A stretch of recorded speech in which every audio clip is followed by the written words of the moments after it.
Pilule énergétique du jour. Alors, sur la thématique toujours des animaux, apparemment ça plaît. J'ai eu pas mal de retours et puis moi ça me plaît beaucoup, donc je vais continuer. Petite parenthèse, c'est quelques mots dédiés à la mémoire de Daniel Chaim Ben Sarah Levi Ilou Nishmato. Voilà, aujourd'hui je vous propose l'âne.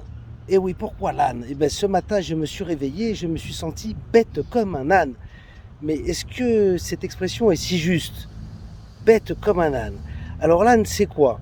Alors d'après la Genèse, l'âne, c'est la bénédiction qui a été faite à Issachar, à la tribu d'Issachar, les Talmidei Rachamim, ceux qui gardent la Torah, qui l'étudient constamment et qui la protègent et qui la portent.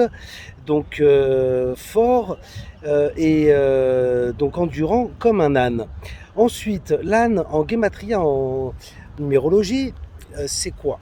Eh bien, c'est 254. 254, c'est aussi, donc l'âne Hamor en hébreu, 254, c'est aussi l'énergie en ivrite.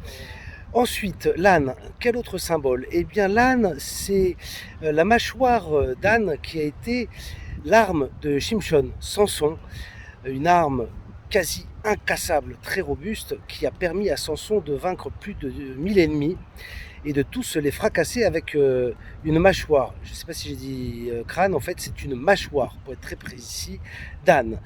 Ensuite, nous apprenons quoi d'autre de l'âne? Eh bien l'âne, dans l'Antiquité, depuis l'Antiquité, c'est l'animal qui a servi à transporter de très très lourdes charges. Eh bien pas le cheval, pas le bœuf, qui sont pourtant très costauds, mais l'âne. Pourquoi? Parce que l'âne a une particularité, c'est qu'il n'a pas besoin de se décharger de son poids pour se reposer, pour se régénérer. Et oui, en ce sens, l'âne nous apprend une très grande leçon. Et je vais y venir, il manque une illustration fondamentale dans les Nevi'im, dans le livre des prophètes. Nous apprenons que Mashiach, le Messie, descendra sur un dos d'âne. Et oui, pas un autre Hannibal qui pourrait paraître plus noble, mais sur le dos d'un âne. Eh bien l'âne, nous apprenons de tout cela que l'âne est solide, l'âne est fidèle, l'âne ne discute pas, il avance et il ne voit pas son poids, sa charge comme une épreuve, il voit cela comme un héritage, comme une richesse. Il n'a pas besoin de se décharger, c'est assez magique. Et nous qui sommes en vacances pour la plupart, pour ceux qui ont cette chance, qu'est-ce que nous cherchons à faire pendant les vacances? Nous décharger. Eh bien c'est en cela que je me suis senti bête ce matin. Je me suis déchargé de quoi?